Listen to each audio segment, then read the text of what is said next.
Welcome to another episode. Again, messing around with the Bonneville, my Bonneville this time. Yeah, still just in dribs and drabs, doing a few light modifications. So from the last video I did anything on this, the main thing obviously was changing from clip-ons and rear sets back to flat bars, and I had the LSL Sport Tourers on, and they're still on. I'm not sure when they went on, but that's got to be probably one of the longest runs I've done without changing bars. And touch wood, I think they're probably going to stay on there. It really is good fun to ride like this, and I'm just really enjoying it. But with a bit of long-term testing, I was on the ride back from Brighton yesterday. I was sorry, I've tried to speak over the washing machine. As you can see, we're still in the kitchen because my mate's Bonnie's still out in the shed, so space is a premium.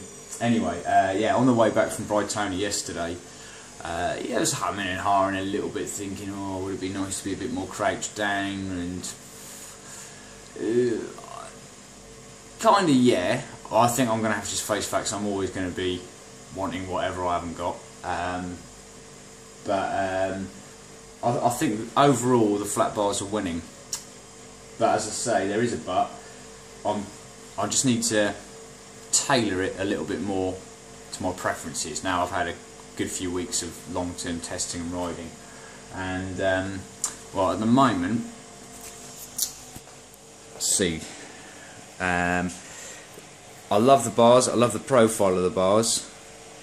I actually now think they need to be, for my tastes, a little bit narrower, just a little bit. I mean, you're quite stretched out. It's kind of pretty cool, but it can be a little bit fatiguing when you're out on the old motorway or whatever, and filtering through traffic's a bit iffy.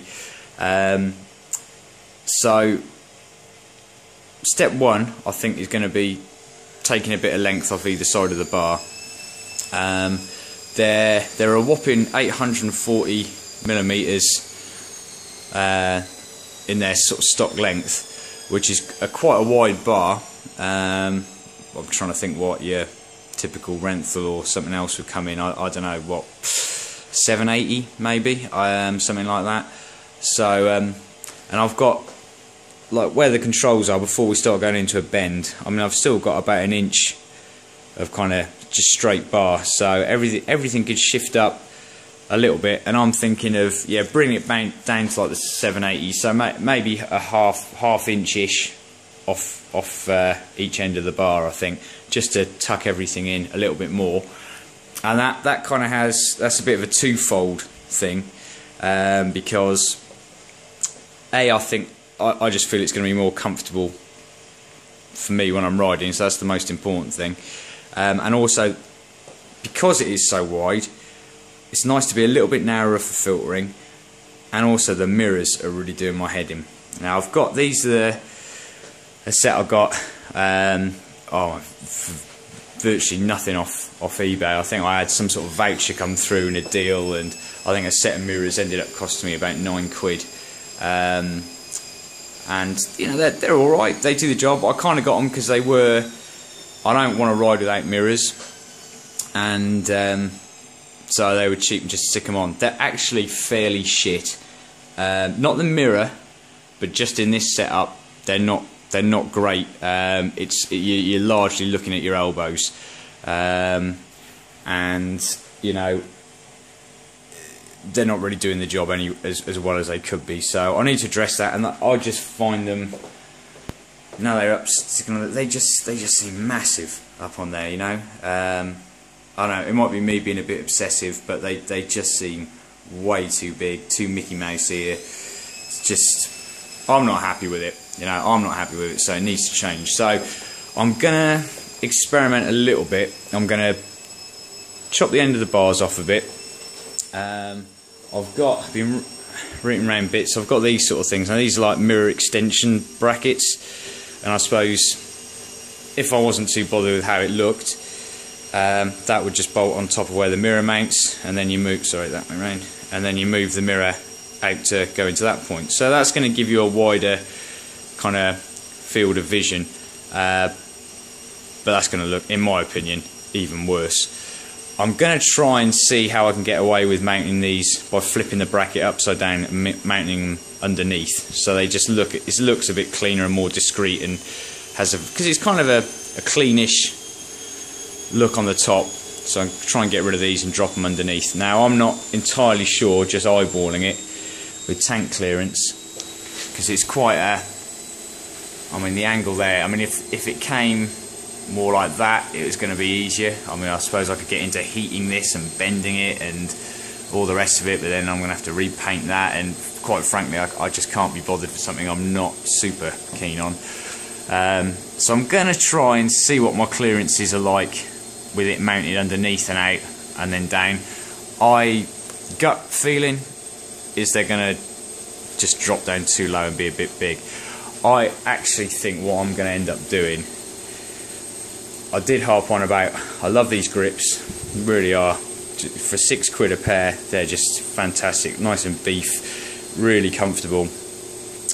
I like the closed end look on them, but I think maybe once the bar's a bit narrower, chop holes in the end and mount on the old bar end mirrors like that one, but drop them underneath, you know, the ones I used to have on there. So I think with a narrower bar, they're not, because when I put them on now, I mean that's a good ½ inch even more on each side, and it feels like a jumbo jet. So yeah, maybe with a narrower bar, that's gonna work. I've got a gut feeling that's gonna be the way forward.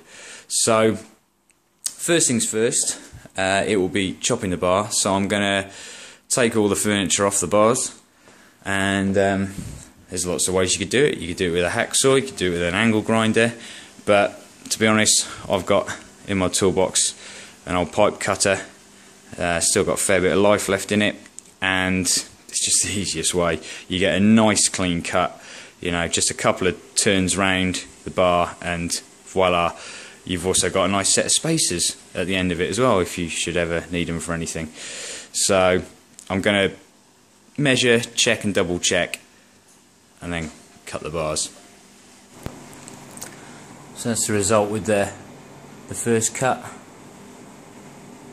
nice and neat. And what I've done is, there you go, that's how much is going off each side, which is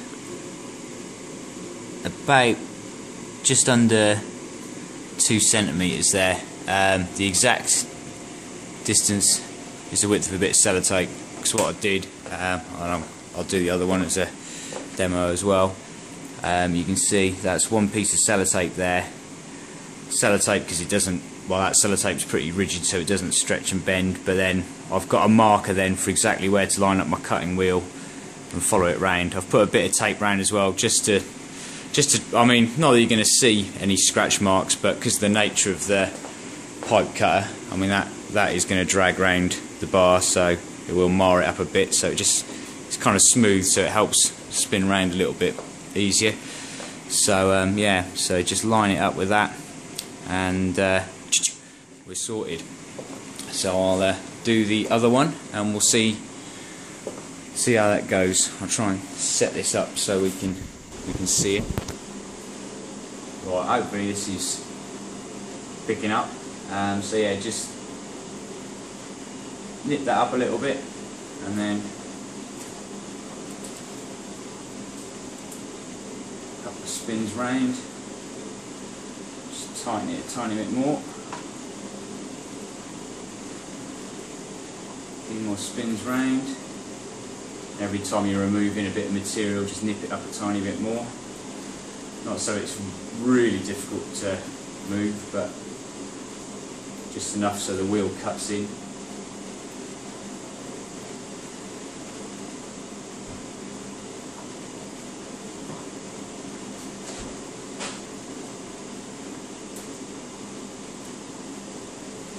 This cutting wheel is starting to blunt a little bit, but it will serve the purpose.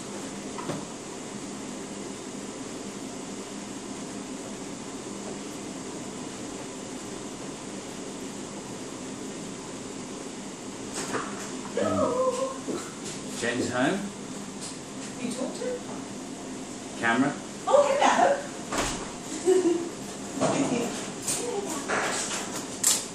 There we go. That's it. Easy as. I was locked down a bit shorter. Easy as. Nice bars. So there we go. Feels much better. Not a massive amount off. A sum total of about an inch and a half off the overall width of the bar. But straight away, that feels more natural to me. Just a tiny little difference, but you know, that's pretty cool. So put the old switch gear back on, and then we'll have a look to see if those mirrors are gonna work. I don't think they are, but I hope. Don't know till you try. Right, so the switch gear's all back on, and that's fine and dandy. That's all nice. And I've put on the one mirror underneath. As I suspected, I don't think it's really going to work.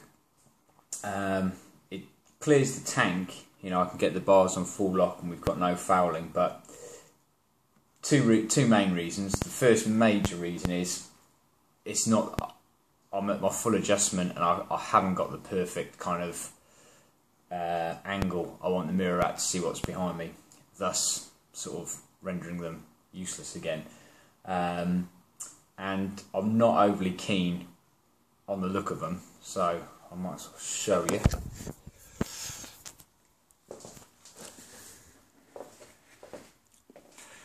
So there it is there. I mean, it's not the worst looking position for a mirror, but it's not, to my mind anyway, not that nice. So yeah, I've got the little extension bracket on underneath there. But yeah, as I say, possibly livable with down there, but it's not about livable. I want it to be how I want it. But as I say, the main issue is when you're sat on the bike, even with the mirror angled right, sort of the body, the head of the mirror angled back like that, I'm just still seeing my knees now. So I've moved from elbows to knees, which is not an improvement. So yeah, so I think it's going to have to be a case of putting the bar ends in and thus chopping a hole in there to fit the bar ends on the end of there. So let's take this to the cactus cave. So I'm going to need to punch some holes in the end of the grips, and I thought this would make a nice little extra bit in the video. You might find it interesting, you might not. But yeah, as for cutting holes in the end of the grips, I'm sure you're just thinking you can just stab a craft knife in there and cut round or whatever, and you can, that's fine. I personally can't make the nicest job for, you know, just cutting around with a craft knife. It still looks a bit scabby and a bit like you've just hacked at it with a knife. And also on these grips, it's not a case of just cutting the end off, you know, like a bit of salami. We're actually cutting a hole into the top, so we're keeping this kind of, hope this is focusing, keeping this sort of shape on there. So it needs to be quite a clean looking cut of a hole. And my little homebrew method of doing that and doing it neatly to my OCD standards is this. There we go, just a bit of 7/8 bar. This is actually an old set of drag bars that are a bit scabby and been knocking around, so I've sacrificed them for this purpose. You can use, I've occasionally used my old clip-on tube. This is an alley bar. It's much softer though, so you'll see what I mean when we use it as a punch, but you'll only get usually one hole punch out of this before you need to cut that off and then drill a hole in there again. It tends to distort very easily, so steel should give us a bit longer life. And yeah, as you can see, what I've done is taken a step drill bit and drilled straight down into there, so I'm effectively just removing the inside wall. I mean, the steel bars aren't that thick, only a couple of mil thick. The alley bars are about 4 mil thick, but they're quite thin, and so I just drill down to about 22 mil, and that removes almost all of the wall in there, and then just leaves sort of a very thin, sharp cutting edge on there, which is what we'll do. So we'll slide the grip over the top, give it a few whacks with the rubber mallet, and that will cut a hole through it. For this application, I'm going to saturate the bar and the inside of the grip with WD-40 because I want this to slide on and off as easily as possible. These grips do grip onto a bar particularly well. They're quite strange. On a smooth finish bar, they'll kind of slide on with a bit of wiggling, but you can sometimes turn them, just because I guess this is quite glossy. It's not as super grippy, but I've sprayed a bit of hairspray in these ones before and stuck them on, and you really struggle to get those off in one piece. They're probably, you know, most grips don't really pose much of a problem, except these bad boys. They really do hang on for dear life. So yeah, so I want to make sure I can get this off nice and easy. So I'll set the camera up, spray it up, give it a wallop, and with any luck we should have a nice clean cut.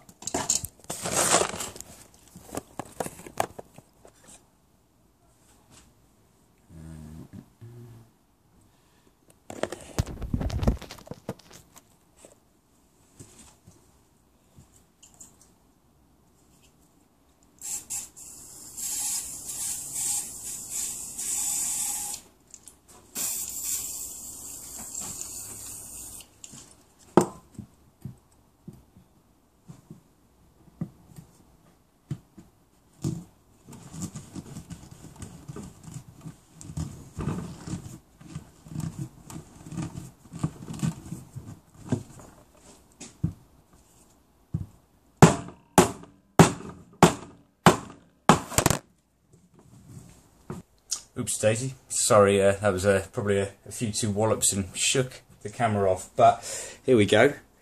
So that's it punched through, and as you can see, a nice even perfect circle straight through there, nice and clean. So that just makes a real neater job of it. So I just need to hopefully attempt to pull this grip back off there now, and we are sorted. So just my little way of punching neat holes in the end of grips, really. There you go. That one's on.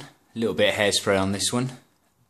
Tight fit though, still to get on, but there we go. And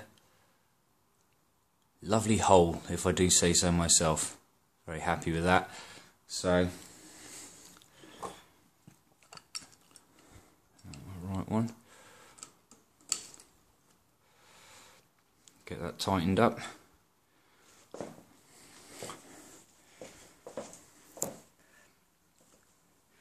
Let me just turn off, I'll get that tightened up, and we'll have a look at how that looks.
So there we go.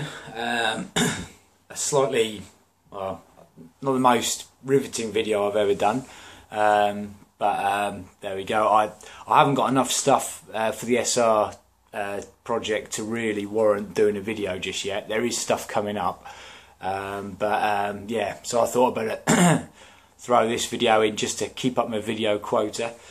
So yeah, much happier with a little bit of tweaking. It doesn't look like much, but it's enough to please my kind of insatiable need to tinker with stuff. And yeah, is it better than the clip-ons? Don't know. I see they haven't sold yet, so I keep getting this kind of, in the one ear saying flat bars really like it, the other one saying clip-ons look a lot more badass. Yeah, it's a really frustrating one. I don't think I've ever encountered a kind of decision to make on the bike that's caused me this much grief, really. Quite a happy little decision to make, really. It's quite nice to have the two to choose from, but I'm not sure which one looks better. Ride wise, they're two different riding styles, but I don't really prefer one over the other. It's just purely, it's down to aesthetics. So do feel free to chime in with your opinion. I'll stick in a few pictures maybe of the clip-ons as well, just for comparison's sake. But yeah, that was it for this video. Probably a bit long-winded for what it was, but there we go. I'll be back soon with some SR250, so thanks for watching.